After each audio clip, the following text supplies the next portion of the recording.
Hare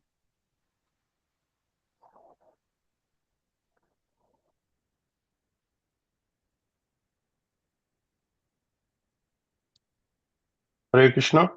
So today we are very fortunate. We have our grace Prema Padmini Mataji from Bangalore, India. And Mataji is going to enlighten us from Srimad Bhagavatam, Canto 8, Chapter 3rd, verse number 17 onwards. Hare Krishna Mataji, please accept my humble obeisances. All glories to Srimad Prabhupada Maharaj.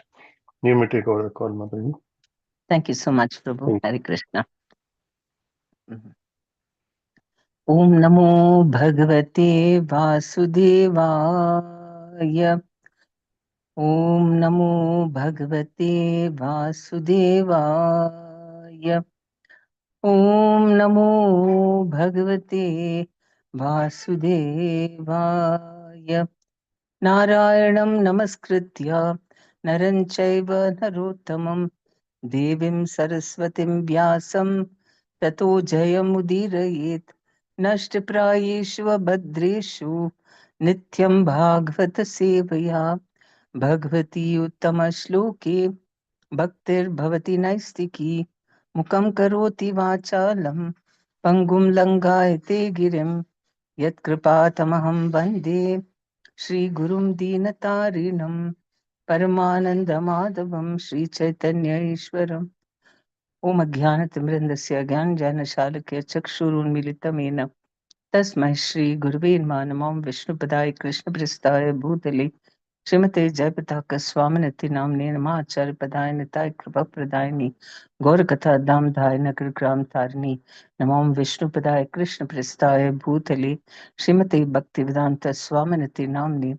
Namaste Saraswati Devi Gauravani Pracharni Nirvisesh Sunyavadi Paschat Deshtarni Sri Krishna Chaitanya Prabhu Nityananda Shri Advait Gadadhar Shivasadi Gaura Bhakta Vrinda Hare Krishna Krishna Krishna Hare Hare Hare Ram Ram Ram Hare Hare Srimad Bhagavatam Canto 8 Chapter 3 Text 17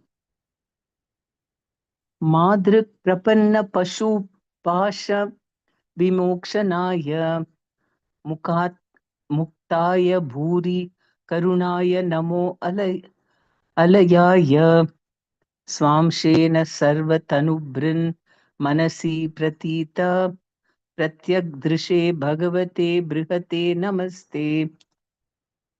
Madrik, like me. Prapanna, surrendered. Pashu, an animal. Pasha, from entanglement.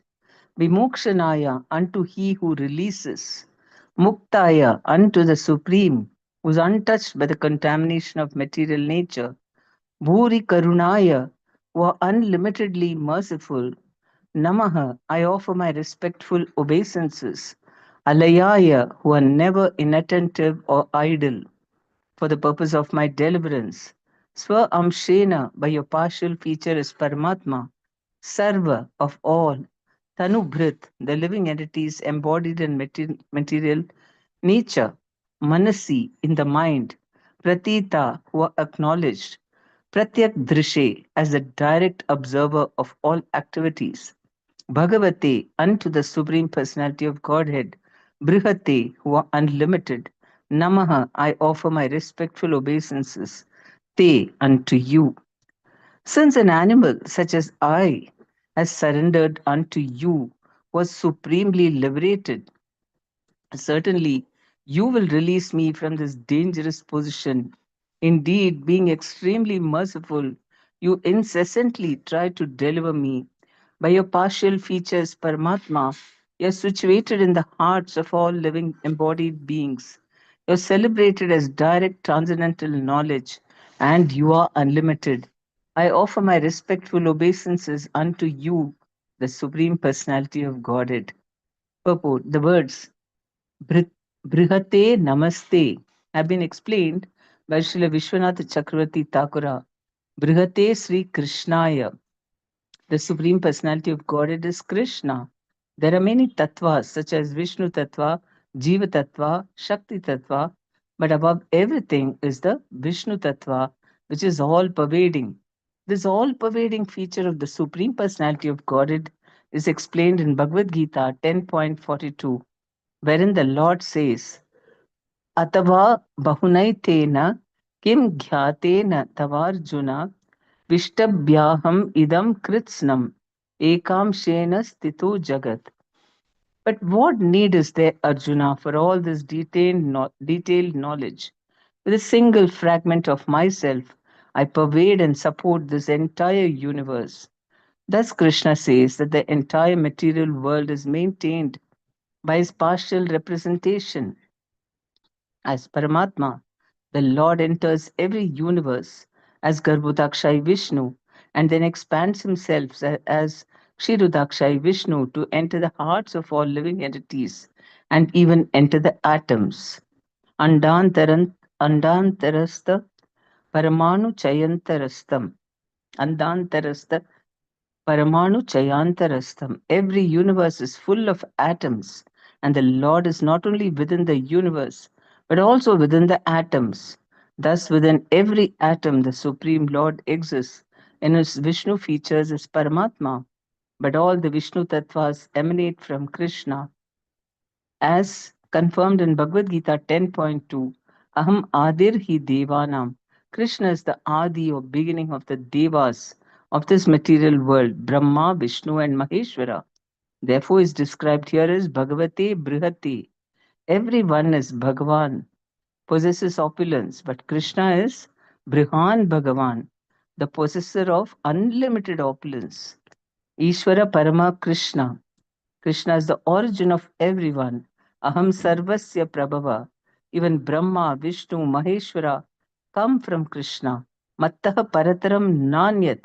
Kinchidasti Dhananjaya. There is no personality superior to Krishna. Therefore, Vishwanath Chakravarti Thakura says that Bhagavate Brihate means unto Sri Krishna. In the material world, everyone is a Pashu, an animal, because of the bodily conception of life.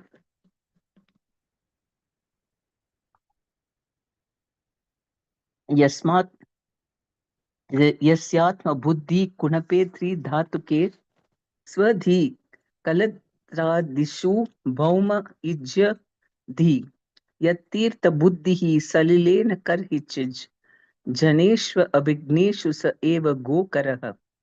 A human being who identifies the body made of three elements as the self, who considers the byproducts of the body to be skinsmen, who considers the land of his birth to be worshipable, and who goes to a place of pilgrimage simply to bathe rather than meet men of transcendental knowledge there, is to be considered like a cow or an ass. Bhagavatam 10.84.13. Practically everyone, therefore, is a Pashu, an animal, and everyone is attacked by the crocodile of material existence. Not only the king of elephants, but every one of us is being attacked by the crocodile and is suffering the consequences. Only Krishna can deliver us from this material existence. Indeed, he is always trying to deliver us. Ishvaraha sarva bhutanam hriddeshe arjuna tishtati. He is within our hearts and is not at all inattentive. His only aim is to deliver us from material life. It is not that he becomes attentive to us only when we offer prayers to him. Even before we offer our prayers, he incessantly tries to deliver us. He is never lazy in regard to our deliverance. Therefore, this verse says, Bhuri Karunaya Namo Alayaya. It is the costless mercy of the Supreme Lord that He always tries to bring us back home, back to Godhead. God is liberated and He tries to make us liberated. But although He is constantly trying, we refuse to accept His instructions. Sarva dharman parityajya mamekam sharanam vraja. Nonetheless, He has not become angry.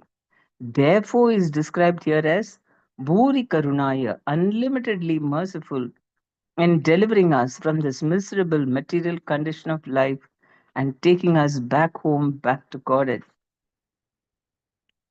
So these verses are very beautiful. Gajendra's this prayers of surrender. All the more, it's very nectarian and very inspiring. to know that an elephant, a soul, a great soul in the body of an elephant, remembered to take shelter of Krishna when there was such great danger.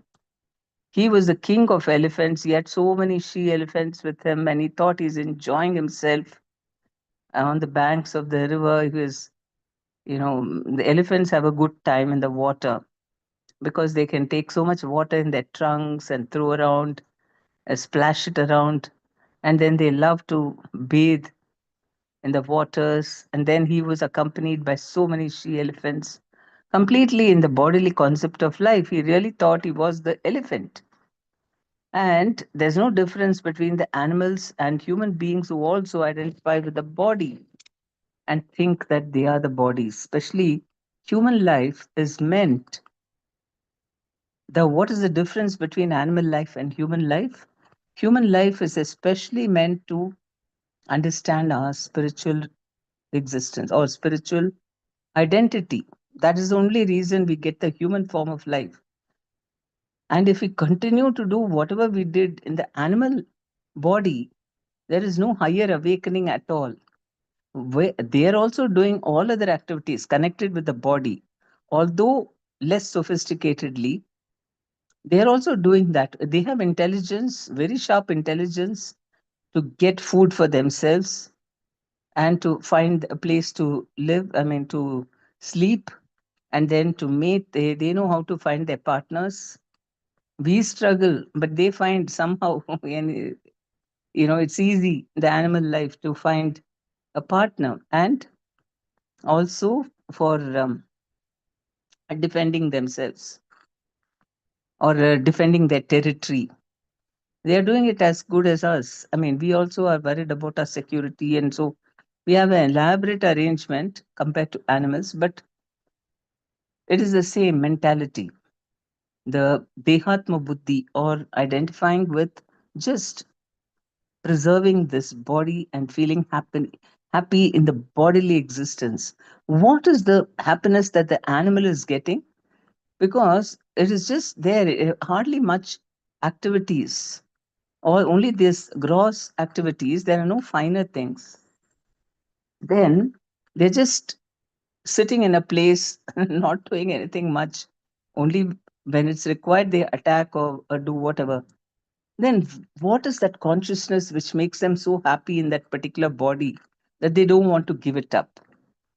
Just this feeling of independence from Krishna, just to exercise the mind and the body, just that itself, just the sense of independence, and then complete identification with the body, that itself is giving some pleasure.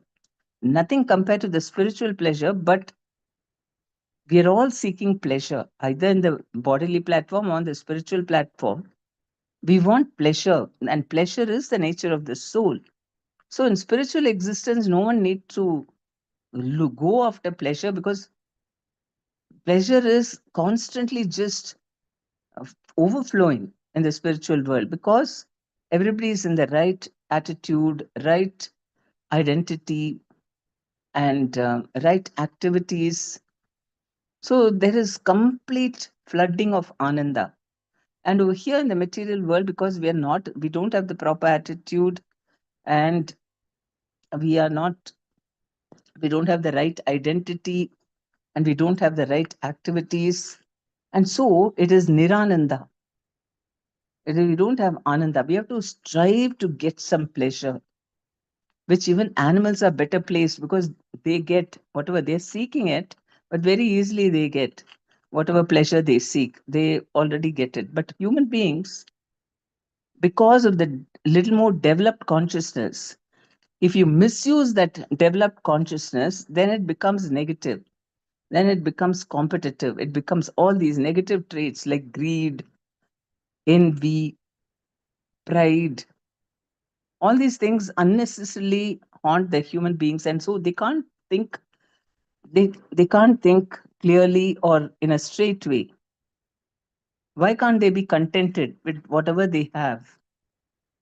And that's it. Even as an animal, if they can do that, like other animals, will be peaceful.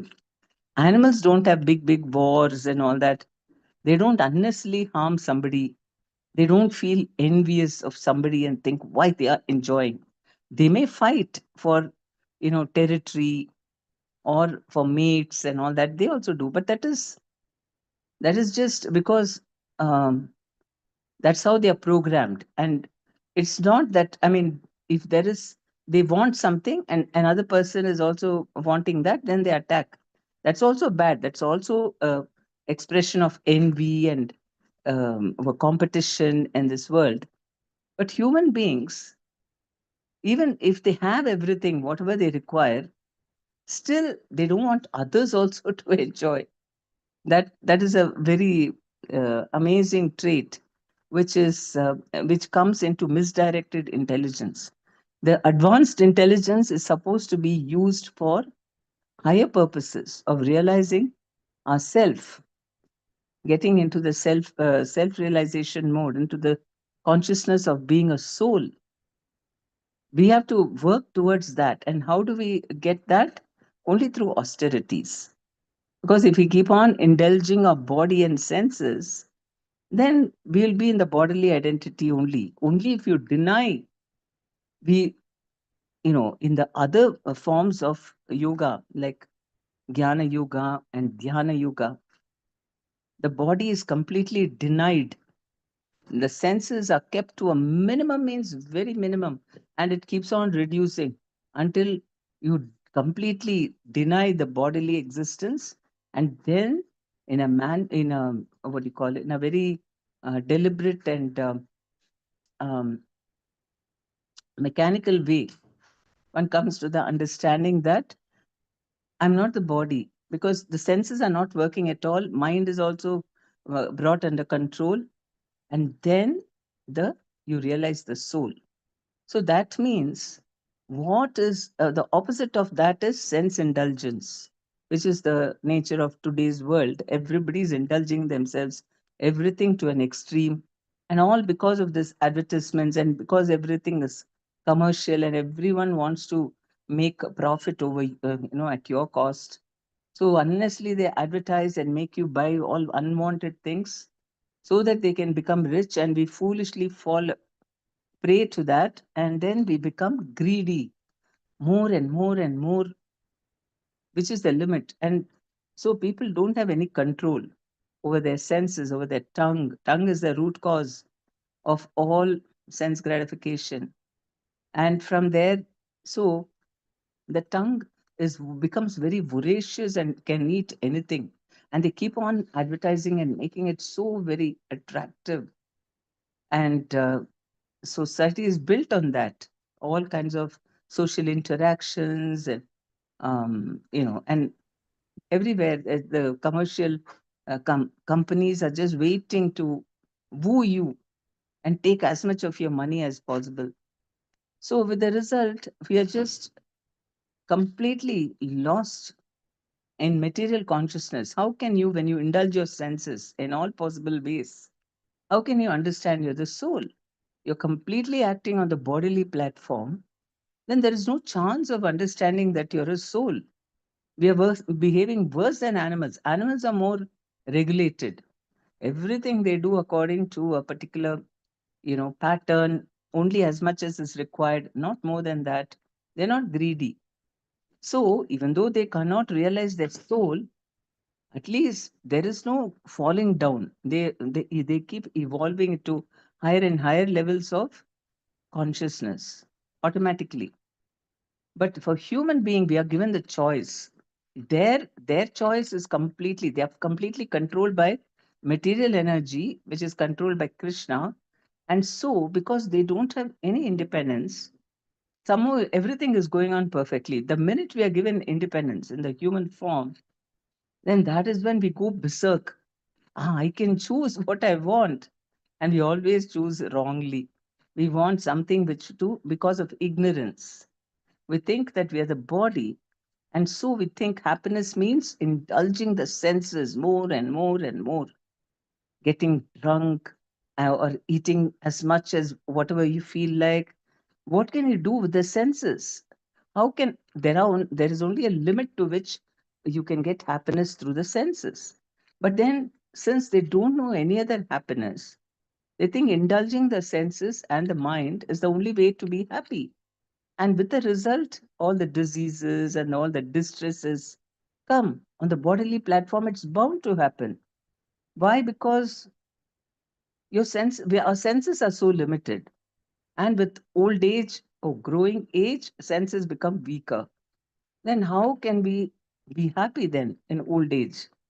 Senses are not being able to enjoy themselves as much as before. So that's why the elderly people become, they also, I mean, they want to forget somehow, keep themselves occupied by also doing, trying by entertainment, entertaining themselves, or trying some form of other sense gratification to keep their minds occupied. Otherwise, there is no happiness. On the other hand, when the civilization itself, Vedic civilization, tells us from the very beginning what to, what about at birth, even before birth, Garbhodana samskara. Parents are advised do proper samskaras, Garbhodana samskara, so that you attract a good soul into your life. So that is one thing, and then after that, the various samskaras and the all the so that the child gets impressions in its mind of spirituality, Vedic shlokas being recited, and all those things, whatever happens, worshipping the Lord, all these, you know, create a lasting impression in the mind, so that they automatically, because in childhood, whatever we learn, that stays with us for a whole life. And so Prabhupada said that anyone who comes into Krishna consciousness in their childhood, if they have a strong foundation, even if in between they go astray, they'll come back definitely, because those impressions or samskaras are very strong in the mind. And so here he's saying, uh, since even as animal such as I have surrendered unto you, was supremely liberated, certainly you'll release me from this dangerous position. Mm. Indeed, being extremely merciful, you incessantly try to deliver me. So even in the animal body, Krishna is trying to deliver. Of course, he's not an ordinary animal, an ordinary elephant, because he was before this, he was King Indradyumna.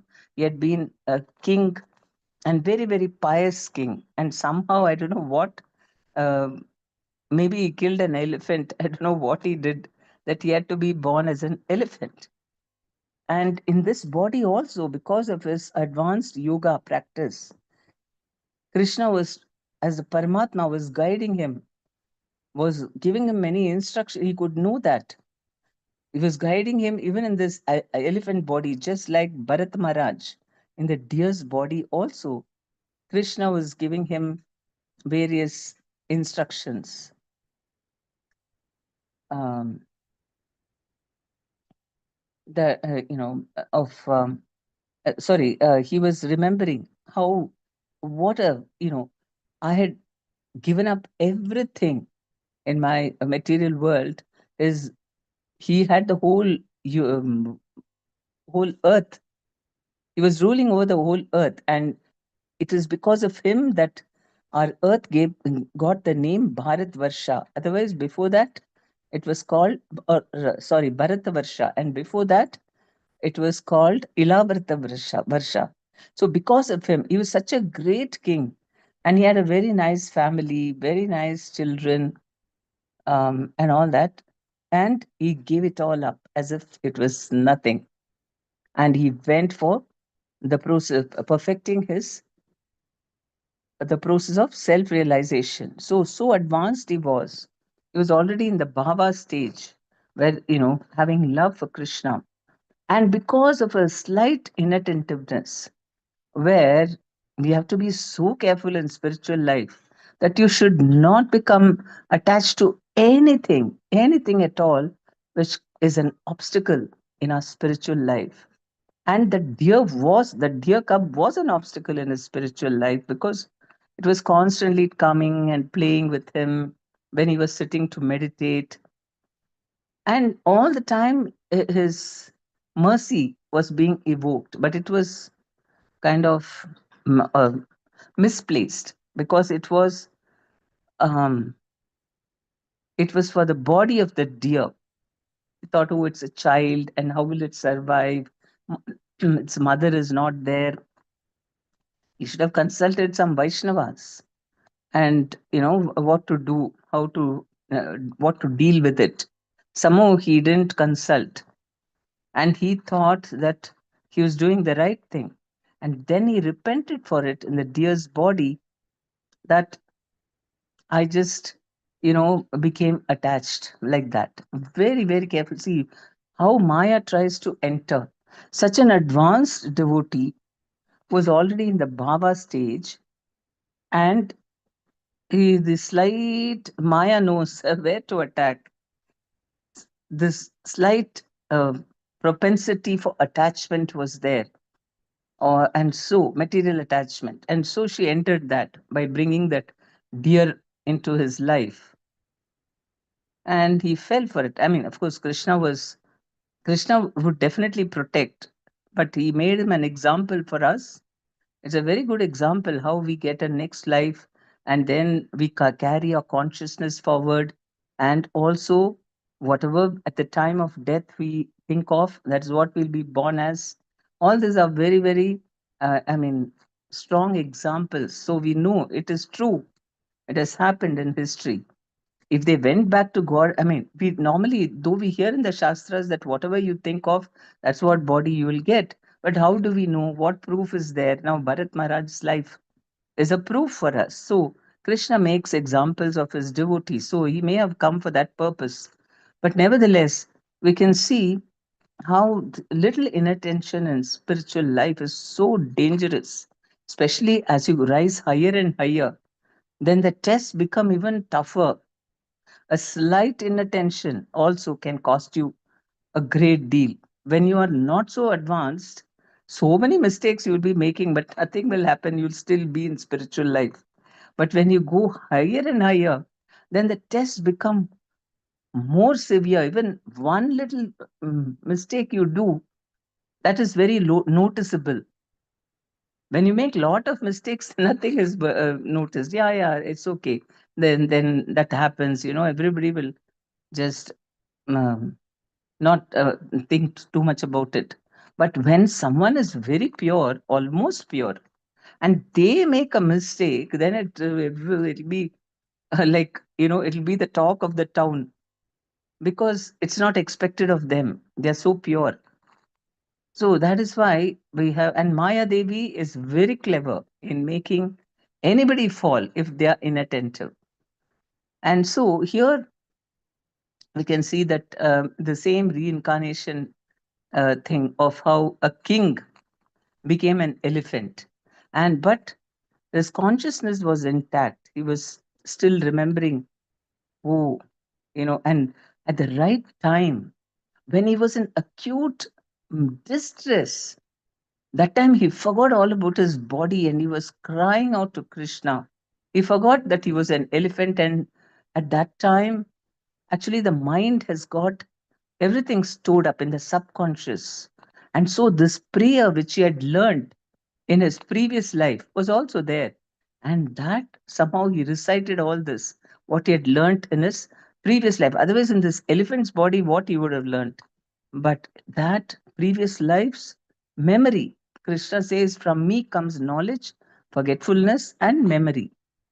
Forgetfulness also comes because of him, and knowledge also. He is the one who gives us all knowledge, all inspiration, and also memory. And so he is saying that if I myself, an animal such as I, has surrendered unto you, who are supremely liberated, certainly you will release me from this dangerous position, because Krishna is promises that I will deliver anyone who surrenders to me.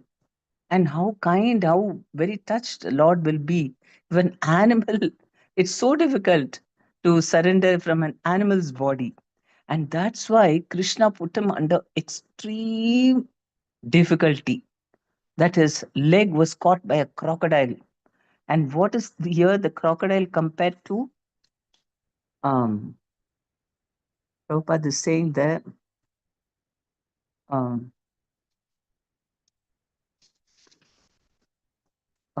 in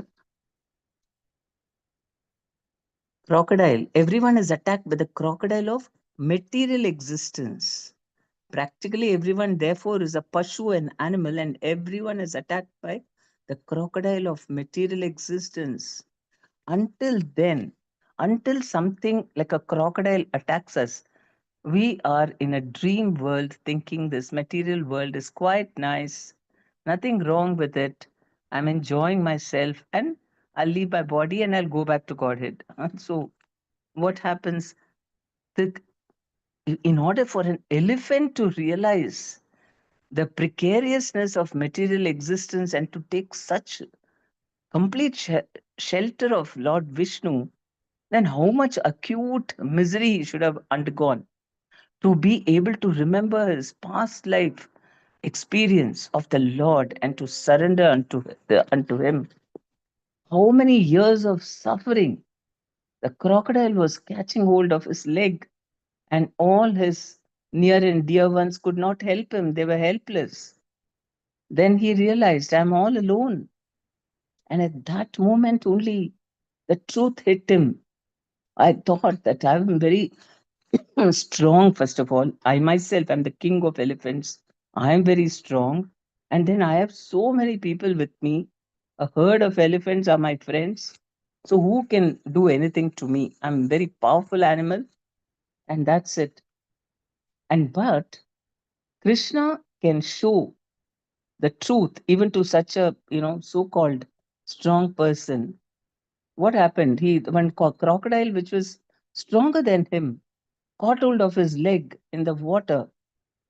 I mean, he was losing his strength because in the water he didn't have any food or anything. Crocodile was okay. That is his place of living. So he was not getting so much trouble, but elephant was losing his health very much. And that is when it was at the point of, a complete, um, you know, complete suffering. At the end, it's like, then you come to a realization there's no use. There's no use trying to hold on to this material world and thinking there's something very nice coming. And we look forward to some enjoyable news, some excitements, or we are very happy with whatever we have. Okay, we should be happy and contented, but we must not revel in that. That is, it says in the Shastras that one self realized soul does not become too excited about when he gets very nice things, or he doesn't become too sad when something not nice happens. Also, you have to be even minded. Why? Because on the spiritual platform, if you're getting a higher taste on the spiritual platform, then the body will not matter. And that is what Krishna wants us to realize. Don't be attached to the body. A human being who identifies the body made of three elements as the self, who considers the byproducts of the body to be his kinsmen, who considers the land of his birth to be worshipable. Why why shouldn't you think your land is worshipable? Because you're thinking only of this land, this particular piece of land as worshipable because you, the great person, has taken birth in it. Otherwise, why are you worshipping it? It's something to do with your body. Otherwise, why the entire earth is very worshipable, Mother Earth. If you have a general feeling of gratitude to Mother Earth, and then all the sun and the moon and all the devatas who are maintaining us, that is okay. That is spiritual consciousness. But if you're particularly attached, my particular village, it's very special because I have taken birth in that. Because that is connected only with our body. And then land of his birth to be worshipped, and who goes to a place of pilgrimage. simply to bathe there rather than meet men of transcendental knowledge. Because bathing in the rivers, why do go people were so eager to go there and bathe? They want to leave all their sins there so that they can enjoy more. They'll get or pious credits to them, maybe some punya out of bathing in that river so that they can enjoy more. So that is just like being an animal. On the other hand, if we go there to a holy place and you are very much attracted by the sadhus and you want to hear their classes and uh, speak to them and get some spiritual instructions, then it is worth it, because you go to that place for you should go to a place for spiritual upliftment and not for just pious credit so that you can enjoy with your body more. Okay, this body, people make big plans, not only in this life. In this life also, I need to get enough pious credit so that I can enjoy. Then in my next life also, I should be able to enjoy with my body, another body, but no problem. I want to enjoy. So see how much we are attached. We know it's all fraudulent. We've had so many bodies and so many enjoyments in varied bodies, and now I'm in another body. And in all those previous bodies also, I thought I was that body only, and now also I'm thinking I'm this body only. Isn't that ridiculous? And yet we, just out of habit, like a disease, we are so much attached to that. And so Krishna is very kind, and even as an animal, he realizes how, as the Paramatma, Krishna was constantly trying to liberate him. Indeed, being extremely merciful, you incessantly try to deliver me. So, and Prabhupada explains that it is not that only when we pray that he tries to deliver us. He is always trying to deliver us, but we are not receptive to that. So, whenever there is some possibility, sometimes he increases the heat, so that heat of suffering in the material existence. And then we say, "Oh, Krishna, you're only my shelter." Because otherwise, we won't feel like, we'll think everything is fine. This enjoyment of material existence, so an existence separate from Krishna, that's what it is. Otherwise, what's so exciting about our bodies? The excitement is to be separate from Krishna and think I am a great guy, I can be on my own. This is the sense of enjoyment in the material world. And so Krishna is trying to make us realize you can't be happy alone. Come to me. And so we are struggling. Okay, I'll come to you, Krishna, but you make my material life nicely, but then it's like contradictory. Material life means forgetting Krishna. So why he will want us to forget him more and more? He wants to elevate us so that we can again get a connection back with him. And only then we can expect that miseries will stop. Till then, misery is a part of material life, because we have such a great tendency to forget Krishna. And as much only when it is required, that time only we go. Like, one small child was very frank. We have a children's class. So I was asking one of the children, um, no, I was asking them about their chanting, how many rounds they're all doing. So one child said, I chant, but I chant whenever I have problems. Then I go to Krishna and chant. I said, what kind of chanting is that? You better chant every day. So he agreed. But he was reacting to the normal this thing. I mean, of course, we who are committed in ISKCON, it's different, because from the very beginning, we are told that you're not supposed to simply come you're supposed to serve the Lord, and you're supposed to always relate with the Lord. At least if you're one of the serious members of ISKCON, then by then you'll know that this is what we cannot simply go there for, whenever I need something, or just for material benedictions.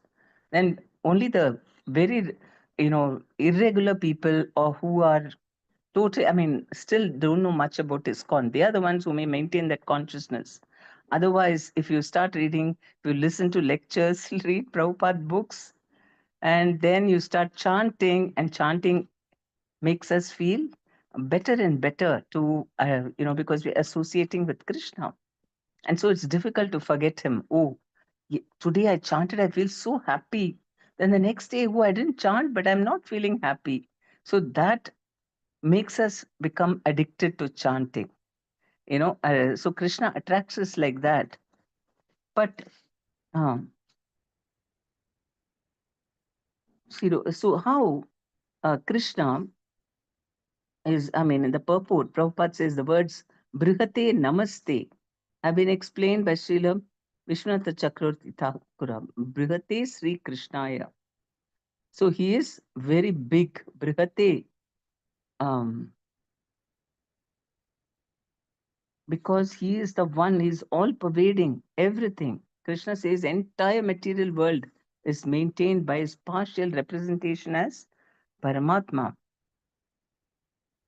So this, first of all, this material world, this universe, who's the super soul of this universe, Paramatma of this universe is Garbhodaksha Vishnu, because he enters this material universe, he lies down, and only because of his entry does this whole material world start to function. Otherwise, it's just dead matter, dark, just that. Then nothing was happening. Then only because Garbhodaksha Vishnu entered it, and then he expanded himself as the Vishwarupa, and he spread all around, the universe. Or sorry, actually, what happened was an egg, a golden egg, came out from his abdomen.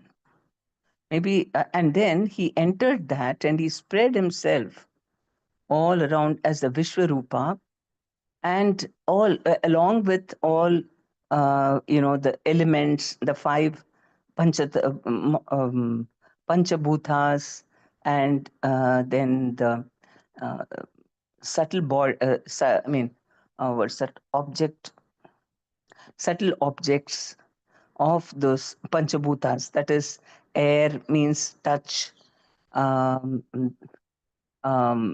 sound with ether, all this, and then the five senses, and knowledge gathering senses, and five active senses of our bodies, all those things. Like, in an assembly line in a factory, all the parts are kept. And as and when you want to produce a particular form, then you use a particular type of leg, particular type of hand, face, and so on. Like that, we keep getting new bodies according to our desires and karma. And so all this was first created, and then with that was created from the mode of passion and mode of goodness. Mind was created, and also the 10 devatas who are in charge of our 10 organs. So all these were there, and the Lord was also there. And then what happened? The Vishwarupa, he expanded himself as the Paramatma. That is when the Kshirodakshai Vishnu uh, entered every atom. And then the Vishwarupas, his, his organs appeared. What? Because Krishna describes what are the organs of his Vishwarupa. It is not, Vishwarupa is imaginary, but it's the imagination of Krishna. That is why it is real. It is not some human being who sat and imagined the Vishwarupa. Krishna is saying that the sun and the moon are my eyes. The sun is my eyes. And then, when the sun, sorry, his eyes, the sun were created, then the Devata in charge of the sun is the sun god. He was also created. Then our eyes also got created. So, like this, he is super soul, and of everything. And then the creation from the very beginning is in very intimately connected with him. And the living entities get their bodies, um, according to whatever, I mean, according in under his supervision, we get different kinds of bodies. And actually, that manifestation of those bodies were created by Brahmaji. The Lord as Paramatma put all the seeds. That's what he says here. Uh, every universe is full of atoms, and the Lord is not only within the universe, but also within the atoms. Thus, within every atom, the Supreme Lord exists, and his Vishnu feature is Paramatma. But all the Vishnu tattvas emanate from Krishna. Paramatma is not the Supreme, though yogis think like that. They don't know anything about Krishna, who is the Supreme. Bhagavate Brihate. Everyone is Bhagavan. Everyone possesses opulence. But Krishna is Brihan Bhagavan, the possessor of unlimited opulence. All here we may think like Paramatma is doing all the work, but Paramatma is the part of the Supreme Lord. Aham Sarvasya Prabha. Even Brahma, Vishnu, Maheshwara come from Krishna. Mattaha Parataram Nanyat. There's Kinchid Asti Dhananjaya. There's no living entity better than me. No personality superior to Krishna. Therefore, Vishwanath Chakravarti Thakura says that Bhagavate Brihate means unto Sri Krishna, means Brihate, very the supreme. Yes, Brihati, yeah, the most opulent. Brihan Bhagavan, possessor of unlimited opulence. That's only Krishna. And everyone is Pashu and animal because of this bodily conception of life. Okay, that is given. Only Krishna can deliver us from this material existence. Indeed, he is always trying to deliver us. Ishvara Sarva Bhutanam Hriddeshe Arjuna Tishtati is within our hearts and is not at all inattentive. See, why will he be inattentive? He has taken this whole trouble of creating this large universe. Just imagine so much. I mean, it is supposed to be only temporary. It's supposed to be a prison house, and it's supposed to be like just an illusory place, huh? A jail where prisoners are for reformation. And yet, Krishna is taking so much care that even the illusion is so perfect in its illusion. Everything is working so beautifully, beautifully created with so much attentiveness. The Lord Himself comes and supervises everything so that we can see why is He taking so much interest that He wants to, He's so much concerned that we understand that we are part of Him. We are not separate. We can never exist without Him. And that is the rascaldom. We keep on running away from Him. And we want to enjoy something separate from Him, thinking that we can create a life of our own and enjoy. And constantly, He is the Paramatma. He is never getting upset. Prabhupada said He has still not got angry with us. How many times we keep on disobeying Him, disregarding Him, disobeying Him, and yet he never gets upset about it. Constantly is smiling as Vishnu is there. He knows we'll do all foolish things in material existence. And he's constantly trying to give us very nice advice as Chaitya Guru in the heart. And when a soul wants to know Paramatma, who's this person giving me all advice? Whenever I want to do wrong, is saying, no, no, no, don't do that, do something else. Who's this person? Where is this voice coming from? When he's curious to know, that's when he sends a guru and a bona fide guru coming in one of the bona fide paramparas. And that guru is an expansion of the Paramatma in our heart, the Chaitya Guru. Actually, Guru is only one, and that is Krishna. In everyone's heart, Krishna is there as Paramatma form, and he wants to guide all the living entities in the same way. But according to different living entities, level of evolution, Krishna gives that kind of this thing. For a criminal, also, he gives ideas how to go and rob. And then he gives the person who's a pious person, be careful of your belongings because the thief might rob you. So He's managing all kinds of contradictory situations, so many different people who are trying to attack each other or harm each other, everything. His as Paramatma is must be so colorful. Every moment, there is never a dull moment. He's managing everything so perfectly. But the goal is to wean us out of this material existence and take us back, because he is so affectionate to us. He doesn't need us actually, because there are unlimited souls over there. We are a small, minuscule, but he is like a mother or a father who is attached to every child of theirs. Not that, oh, I have 100 children. For one child, see, Dhritarashtra, he was advised, please, this one child, Duryodhan, you throw him away, because he'll only bring misery for this family. Just give up one, and you have 99 sons. No, no, no, no. He could not be one child also. They were not ready to give up. So, in the same way, Krishna, even one soul is very dear. Every soul is so dear to him. And he feels, why my child is suffering here in ignorance? And he wants, but at the same time, he gives us full freedom. That is his greatness, liberal. He doesn't want to force us at all. Okay, you decide when you want to come. Complete freedom, complete being so liberal. And yet he's waiting and watching and giving guidance exactly. Actually, if we study Krishna's,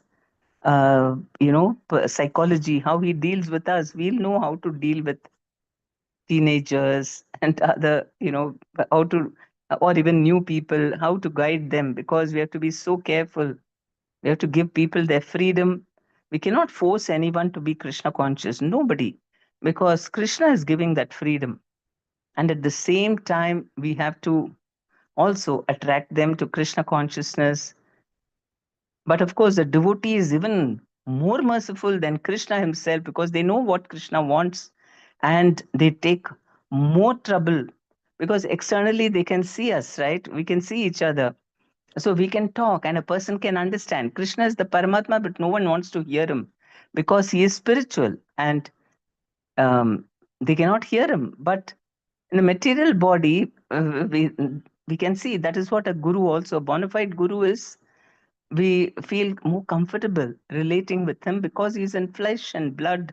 We can talk to him, and so we feel, we have more faith in him.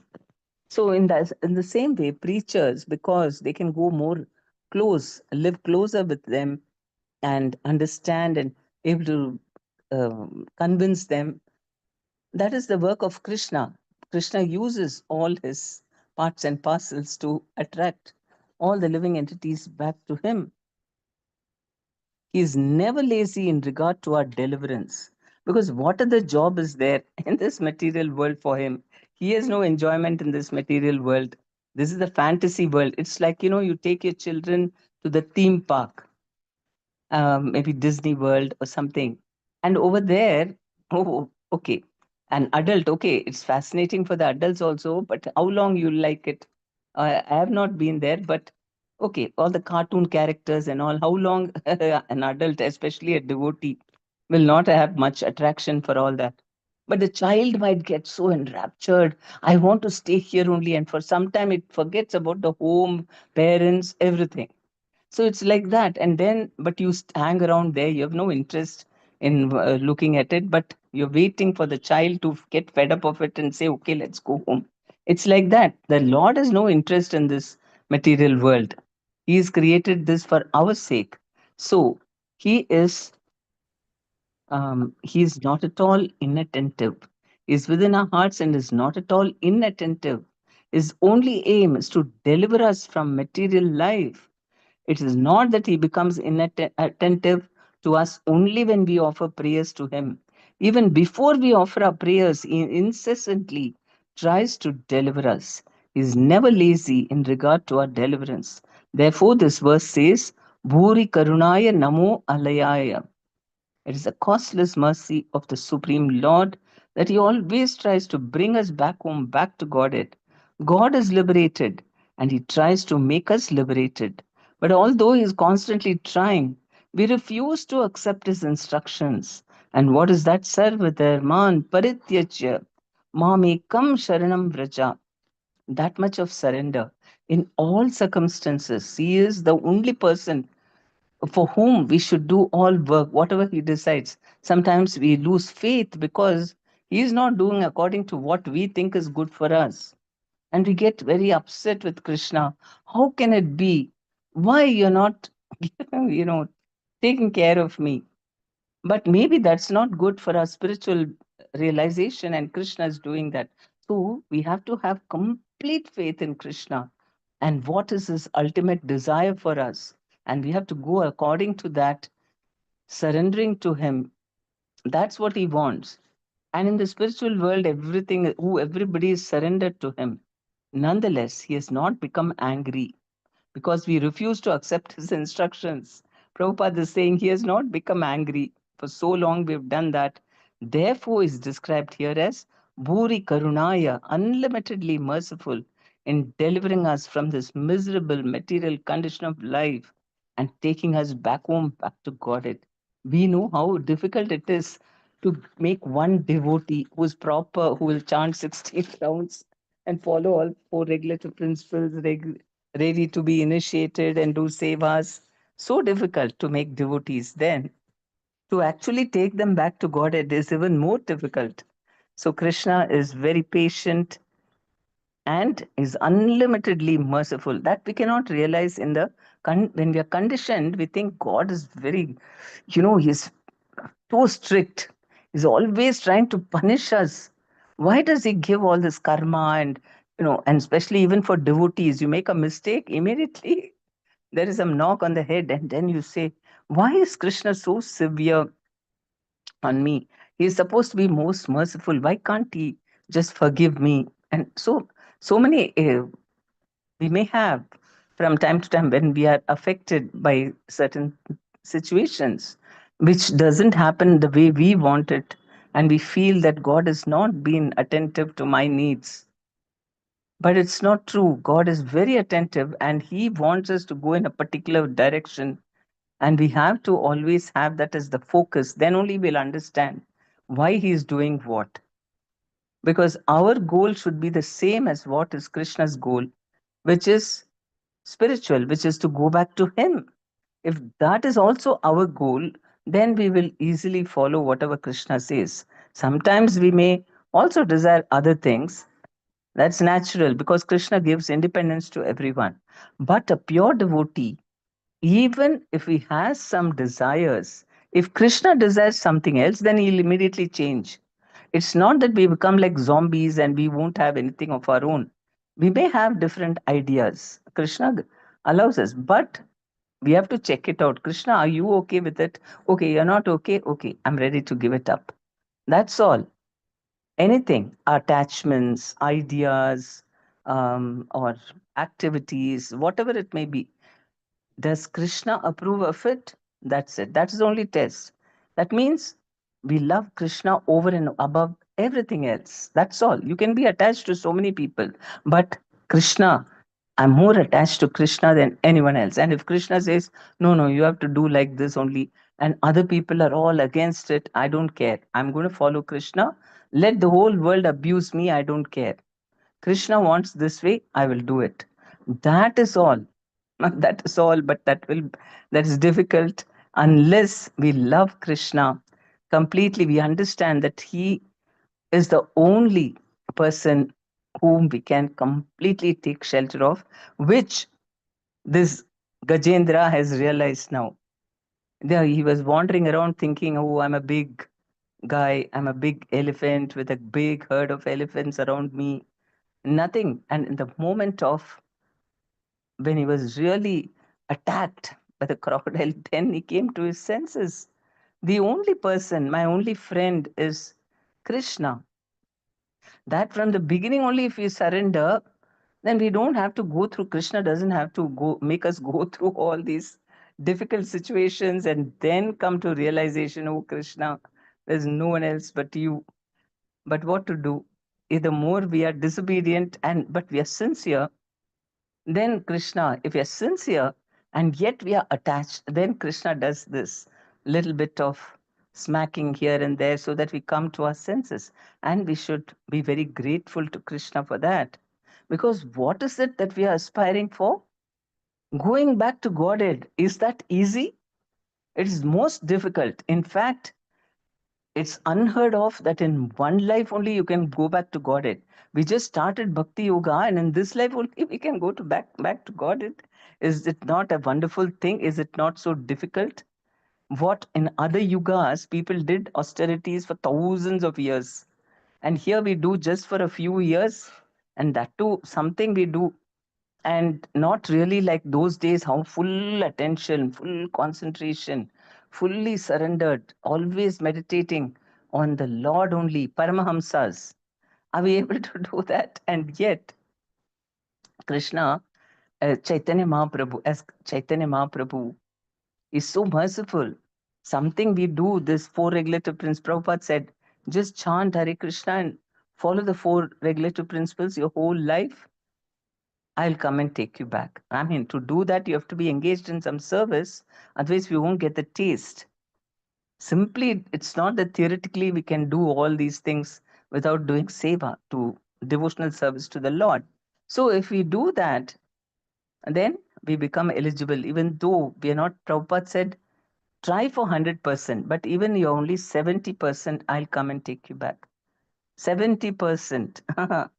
Those people, they completely transcendental and all that. Dhruv Maharaj, and their characteristics are described how they saw only Krishna. Or Bhakta Prahlad. I don't know if you all saw that Mahavatar Prahlad. Of course, Prahlad everyone knows, but to see it in vision, how he saw only Paramatma everywhere, and how he had so much love for all living entities because he only saw Krishna everywhere. That is 100% Paramahamsa stage when you're eligible to go back to Godhead. And for Kali Yuga, because it's impossible, not impossible, Prabhupada wanted that even Grihasthas should become Paramahamsas, but it's very, very, very difficult. And so that is why if you're sincere, and Prabhupada said, okay, even 70%, I'll come and take. So, but we shouldn't be just contented with that. We must strive. Everything is just the attempt. By ourselves, we cannot go back to Godhead or anything on our own. Just like somebody, the comparison is somebody's fallen in the ocean and he is trying to stay afloat. What he cannot deliver himself. He has to make all kinds of, shouts and cries and some kind of, if he just flags, some flag he waves or whatever he has, he shows it up. And so that he's hoping somebody will see him and come to his rescue. Similarly, we can only sincerely desire in our heart that I want to be saved. We pray to Krishna and then we make some attempt, sincere attempt, and we convince Krishna, I am sincere. Now I need your mercy. Without your mercy, I cannot be liberated. That's what here his Gajendra is also saying. That only because of you, unto you who are supremely liberated, certainly you will release me from this dangerous position. Completely dependent on Krishna. We cannot release ourselves.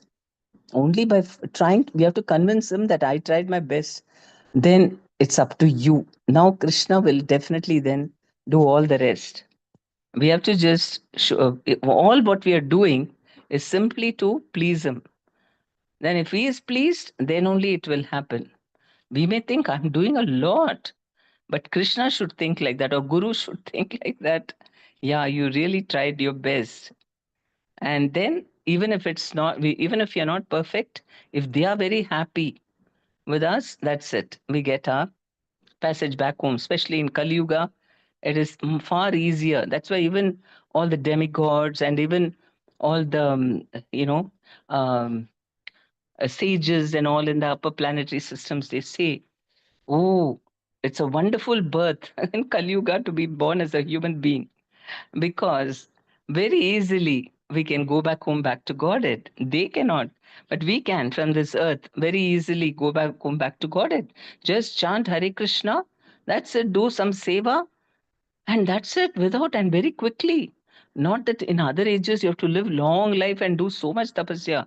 Here with minimal tapasya, minimal number of years, you just go back home like that. So they all want to take birth here. I mean, they're very they think this is a wonderful birth only for that purpose, not for anything else. So we have to be aware of that and take Bhagavatam is full of nectar, of full of great devotees who have shown the way how to live our life and aspire to take shelter of Krishna and aspire for spiritual life. Thank you very much. I hope I have not extended my time. Are there any questions or comments?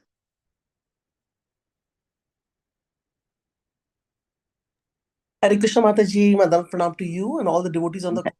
Baat ki jai, Guru Maharaj ki jai. Thank you so much for the nectar class. Uh, Such a wonderful lesson to learn from body that is an animal body, and how Mhm.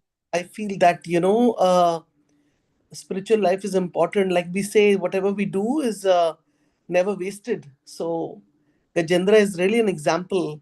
So you were mentioning about like older people, they resort to being on the phone, iPad, this and that, and they're thinking that is enjoyment for them. uh, but when we tell them, then they say no, we need some time to we have to know about the world, we have to know about the information. It's very important, like that. And they will spend hours together. Not only nowadays, everyone actually, older, younger, children, everybody's spending so much time. I also sometimes forget and spend time on the phone, which is actually really useless.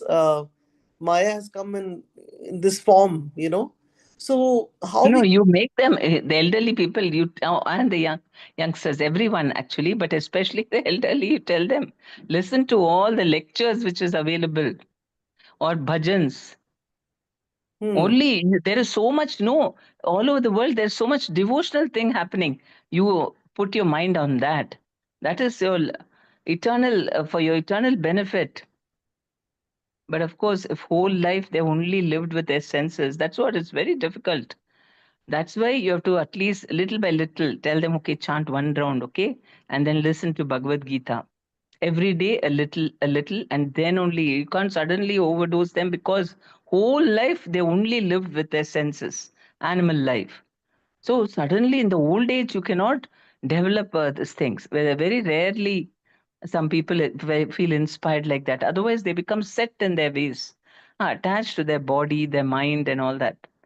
So, but even they can be reformed through Chaitanya Mahaprabhu's mercy. Only eat prasadam, listen to kirtans, listen to lectures, make them show them some even devotional serials.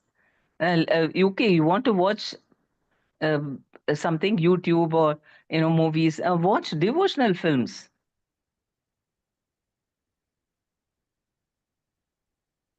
isn't it? We can use technology like this new film. Has it been released in US? Some dishes, Mataji, we haven't seen yet. uh, It's what fantastic. Yeah. Everybody should see it. The right Yes, use of Mataji. technology. Mm. It's released in USA. You saw it. No, but not at our place. But I heard it Okay. will come tomorrow. Oh, okay. Please Yes, do so see tomorrow it. we'll go. Yes. Mm. Mataji, in Don't think. one theater in Orlando, it has come in like Telugu language. So then, Yeah, yeah. I mean, can we see it in Hindi or English? Yeah, at our See, places maybe I in don't know. Hindi, For Hindi whatever and English. reason, they didn't make in English. They made in all other this thing languages. They dubbed it except Hindi, yeah. English. English is only subtitles. Hmm. Okay, so So whatever language you can see, but subtitles are there. But basically, movie is not in Hindi or English. Hindi is there. Hindi is there. Okay, Hindi movies also there, in Telugu also it is there. Yeah. Okay. So the thing is, it came to our theater, they said Telugu, and then I don't understand the language, so I didn't go to see, you know. Ah. Uh, No, but you know the story. And if you see the subtitles, then you can see so many films you see now using subtitles. Some people see all, what is that, Korean movies and all. I heard they with subtitles. yeah, yeah. Yes, Mataji. My daughter watched Korean movie. Ah. But they have English subtitles, so Ah, we so can in this understand. film also there is in English subtitles. And anyway, you know the film, so you can just see the subtitles and understand everything. I mean, what's the conversation like? And about the Korean movie, Mataji, there are so many Indian words, like South Indian words in their Is serials. it? Oh, Like Amma, Appa, like that. They also call.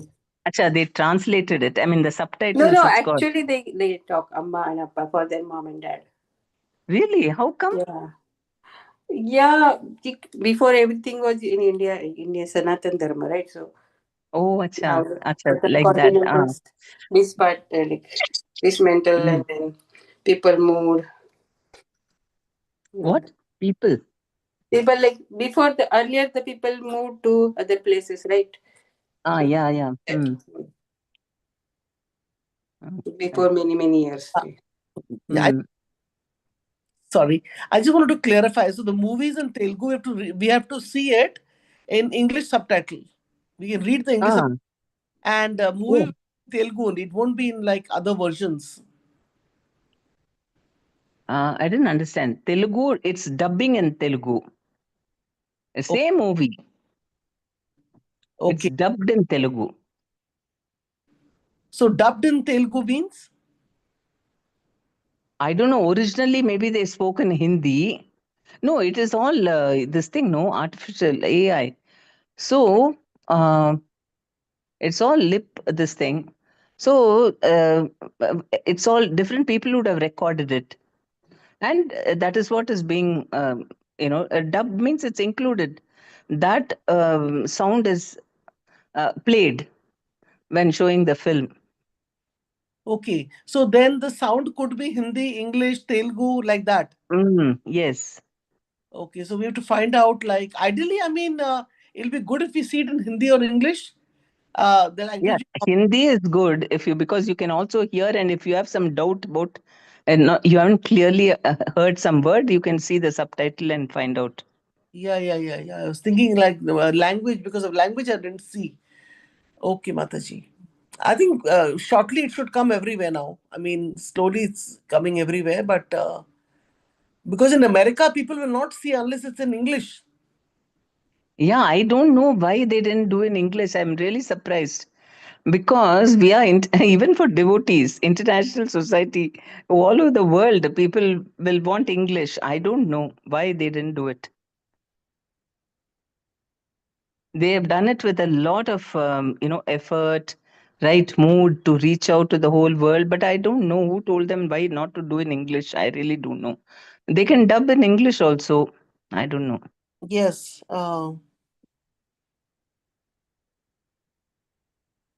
Thank you, Mataji, once again for the class. Wonderful class. Your realizations are so simple to understand, and we are just enjoying the nectar of Gajendra, and like connecting it to our life very simply, and trying to improve our this thing.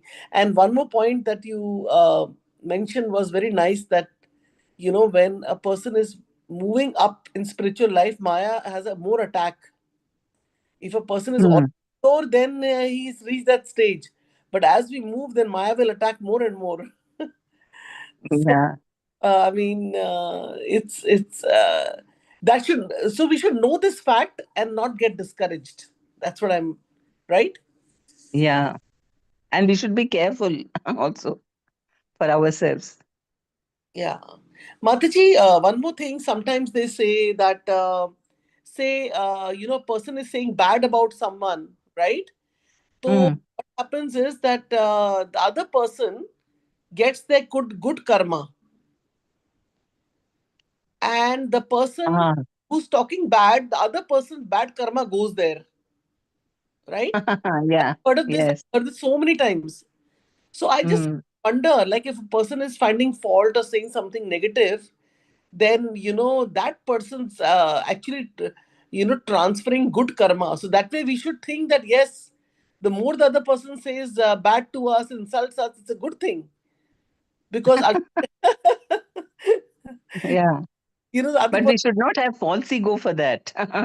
But if we have false ego, we'll forget about all these punya and all that. We'll just get so angry that how dare they insult me, Yes, isn't it? that should but not do that. Yeah. but otherwise, we should remember. Okay, continue insulting me. Then all your punya karma I'm getting, right? Yeah, so basically at that point we have to be very tolerant and humble, and and Mm, and remember this fact, so that way at least we're not showing a reaction, and the other person, mm, of course, in the mode of ignorance, and they will continue with whatever they're doing without realizing. mm, Of course, everyone has a guilt conscious, but mm. this particular funda, I sometimes wonder like how this actually happens. It's so amazing that because is it because we say that Krishna is bhavagrahi. So is there some connection of Krishna's nature in this? Because if Krishna is a sensitive human being, a living entity, he's a living entity, so he does not want anyone to hurt other person. They want everyone should have loving relationship. So then that because of that he has put this funda or something like that. I'm just Yeah, thinking, definitely, because it's sinful, na. If yeah. you try to find fault and pull others down, it is negative. Ah, On the other, that's based on envy. Honestly, we want to harm somebody or pull them down, or it's only out of hatred or envy we will try to criticize. If we have love and we find some mistakes that somebody has done or something, we'll try to help them, not criticize them. Why don't you do like this?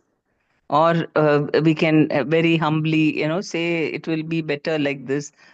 Then that is okay. It's not that we like Gandhiji said, close your eyes, I hear no evil, speak no evil. You close your eyes, then you'll be blind. No, you can see it, but you have to want to help them, or rather be compassionate. Everybody makes mistakes, I also make mistakes, so it's okay. yes. Compassion on the spiritual platform. So what if they made a mistake? Everybody to err is human. That is what we should this thing. Yeah, and so that is very positive. Then we that is on the spiritual platform, because we'll see them as spirit souls. Soul as a soul, they're perfect, but in the human body they make mistakes, maybe not good also, but it's the three modes which is making them act like that. Though it is wrong, we hate the wrong doing and not the wrongdoer. Hate the hate the sin and not the sinner. Hmm. So we will not unnecessarily try to crush somebody just because, for whatever reason. Yes, Mataji. Mataji, also like these days Jhulan Yatra is going on, and Radha and Krishna are they're made to sit like the deities, and singing is going on. So Hmm. is this festival of 5 days connected to what is going on in Golakadham, where there is also Radha Krishna and all this leelas are happening, and we are doing it in a small scale by somebody putting the. Certainly, when Radha and Krishna were here, the Yes. Leela, it is connected to that. It is the autumn nights, no, when Rasa Leela and all that. It's connected to that. Hmm. Okay, so whatever is happening in the spiritual world in Golakadham, Vaikuntha, that Oh, in the Bauma that- Vrindavan. Whatever happened in the Bauma Vrindavan, it's recorded, na. yes. Based on that, we are celebrating. Okay, okay. And also, like when we celebrate Janmashtami, it is actually like Krishna was born in the jail, so that Leela is actually happening on that particular day, and we are Yeah, celebrating here. yes, Bauma Vrindavan, na, it happened 5,000 years ago. It happened very much here only on our earth. It is Vrindavan, it's spiritual world, Yeah. but it happened on the earth. So that only we are recreating. So, Mataji, like you said, it happened 5,000 years back. Actually, when we tell, from preaching point of view, when we tell someone this, they said, well, this happened 5,000 years. Then every year, why are they celebrating? I mean, they should have celebrated that time only 5,000 years back when Krishna appeared in the jail and the Leela happened. 5,000 is nothing. Eternally we will celebrate Eternally. Krishna's birth. Yeah. No, Krishna's birth. See, Krishna doesn't take birth or anything. He is Ajanma. Yeah. This is just a Leela. So it is out of just our love for him, we celebrate like that. Nice. And also, Mataji, like some of the festivals that happen in the Hindu situation, like for example, the next day is Raksha Bandhan, when Hmm. the sisters Balram tie Jayanti. yeah, Balram Jayanti is on like for us in USA, it is 8th. And I remember that I tell my daughters, I've got two daughters, to post Rakhi to few brothers, like my husband's brother and other my sister's children, sons. So like I suddenly remembered that Raksha Bandhan is very closely connected to Balram Jayanti, just like we have close connection of Holi to Lord Chaitanya Parents' Day in March. They Hmm. sometimes clash together, right? So of course, Yeah. Holi, as we heard that Radha and Krishna play Holi, and Lord Chaitanya Parents' Day also comes like that. But here in ISKCON, there's not much emphasis on Raksha Bandhan, and we hear more of Balram ji's appearance day. So is Raksha Bandhan also No, some devotees go and tie Rakhi to Balramji. okay? So you can, because he's like, he can be all relationships. So you Hmm. can just go and tie Rakhi to him Yes, if they yes, allow you. Mataji. I do Mhm. that when at Baltimore Temple we have a Jagannath Baladev Subhadra, and we do that. Yes, Mataji. Oh, they do that? What they do? They take the Rakhi and put. Rakhi to the Balaram. Yeah, like not everyone, whoever the pujari is serving that day, they do that. Okay.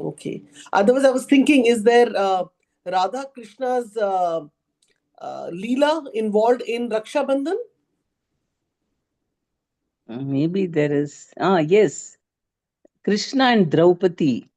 Because why it originated is, uh, once when Krishna, he was for something, his hand got cut off and not cut off. I mean, he got a small cut on his finger and there was blood coming. Why did it come? I don't know. Okay, it was coming, and immediately Draupadi just tore a sari and tied it around Krishna's finger. And in this thing for that, in response to that, that is when Draupadi was being stripped by this Dushasan, Krishna came in the form of unlimited cloth and protected her. So it is to do with that Draupadi tying to her brother, because Draupadi considered Krishna as in a brotherly thing. Hmm. So that's it. That's the origin of Rakhi. Nice, yeah. I was thinking, but generally it's not very widely celebrated in the ISKCON temple. Raksha Bandhan is Yeah, not. we don't give. Hmm. No, you can do. That's a family affair. See, in ISKCON now, there are so many festivals now. Everything, how many more festivals we can celebrate? Everything of our acharyas and Yeah. all these, which are to do with spiritual advancement, that only we have. Now, all these things are more to do with, that is why we tie to Krishna. We are talking of eternal relationships with Krishna, not this temporary relationships. That also, okay, we can do with our families. But why should ISKCON do for that sake? Yeah. You're right. I mean, we can't just have like, brother, sister come and then tie and do whatever. It's like more like we do that on You tie to Krishna, that is all in the temple they will do. yeah. How they will encourage, okay, all brothers, sisters come and tie Rakhi to one another. How Hmm. is that anything to do with, Yeah, with I've Krishna? heard, like in other religion also, Mm. religion, in Sikh religion, like one friend of mine, she didn't have a brother. So she would always tie the Rakhi to Babaji, Guru Nanak ji, you know. Mm. So their God is Guru Nanak. That's why they don't have any other Yeah. God as a person, only Granth Sahib. No. We have Krishna, Balaram, so we can tie to them. Yeah. They have. We don't tie to Krishna because if you want some other relationship, then so that's why we can tie to and it is coming on Balram Jayanti, so we can tie to Balaram. Yes.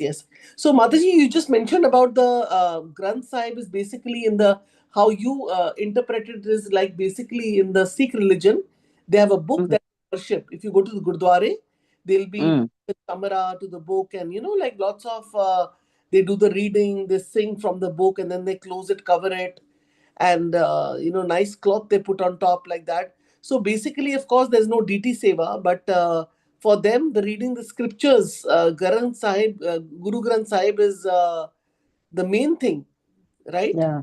So according to them, Krishna, there is no form. Lord doesn't have a form. Yeah. Yeah, but at the same time, in the Granth Sahib, there is a mention of Ram, Govinda. Yeah, they sing bhajans also, Ram and Krishna and all that. Yeah. I mean, they'll sing it, but they don't It's believe. an offshoot of Hinduism only, na? There are so many universalists and Hindus. So it's like that. Yeah. I just sometimes my mind gets intrigued, you know, like they're reading the Guru Granth Sahib, which is saying Govinda, Ram, you know, but at the same, I mean, God's names are there, but they don't believe in God as a form. Yeah, even Mayavadis believe like that. Yeah, they only believe in the book, and the Guru Granth Sahib is there, is worshipable book, but they're not attracted to the holy name. Yeah. So, like, yeah, many branches are there. I mean, it's amazing in India. It's like everybody follows differently. Like, yeah. Thank you, Madhi. Thank you for your time. Sorry if anybody had any questions, but one after the other, I was literally I landed up having a discussion with Mataji. Nice. Thank you so much, Mataji. Hare Krishna. Hare Krishna. Hare Krishna, Padmini Mataji, thank you so much for the wonderful class. Your descriptions are amazing. Your words, you have a very nice vocabulary that comes out so well. Like you use the word wean from the material world. So it's vividly showing like babies we wean from breastfeeding to solid food. And it's a very nice imagery to understand that we should wean ourselves away from this material conditioning. So thank you so much for the class, Mataji. Also, you know, you were asking how Indrayumna Maharaj got into a Gajendra body. In Bhagavatam, there was a slight mention of Indrayumna Maharaj getting cursed by Agastya Rishi because he came to Indrayumna Maharaj, who had retired to Malaya Hills to do meditation. And when he came, he didn't provide good respect because he was focused on meditating. And got the curse, but we know that all curse of great rishis are a blessing. So Gajendra, though he had to go through the animal body, within 1,000 years he got liberated by the Lord. So also probably the lesson there is, you know, we can't by ourselves go to the Lord. We always need a guru, so you know, Balram Purnima is coming up tomorrow, and he's the Adi Guru. So I think we can take the lesson that, you know, we always need the mercy of spiritual master and follow his instructions so that we can approach the Lord. Thank you, Mataji. Hare Krishna. Yeah. Thank you. Yes, Hare Krishna. Thank you. Anyone else? Thank you so much for Pranam. so much information and so nicely explained, Mataji, about the human life. How should we get benefited? Like human, if we get animal life, We cannot do anything. Like when our Chaitya Guru will be Jagrut, that time only we can do anything. Otherwise, there are no chances. So when we get this human life, we have to get benefited and don't leave the chance of getting closer to Krishna. Mm. Thank you so much, Mataji. Hare Krishna. Hare Krishna. Thank you very much. Very good. Thank you, Mataji. Wonderful. Nice to see you. Hare Krishna. Hare Krishna. So we have a Surendra Prabhu Bhandari. Prabhu, they are visiting to South Africa, but still they joined today, yesterday also. So let us chant 3 times Haribol for him. Hare Krishna, Haribol. Haribol. Haribol. Haribol. Nice to Haribol. see you and Haribol. Haribol. Haribol. Haribol. Haribol. great there. We are missing Gita Mataji. Tell her. Hare Okay, Krishna. okay. Hare Krishna, Hare Hare Krishna. Krishna. Shyam Raska Mataji. Hare Krishna. So let's pray. If nobody has any question or comment, we can end up the call here.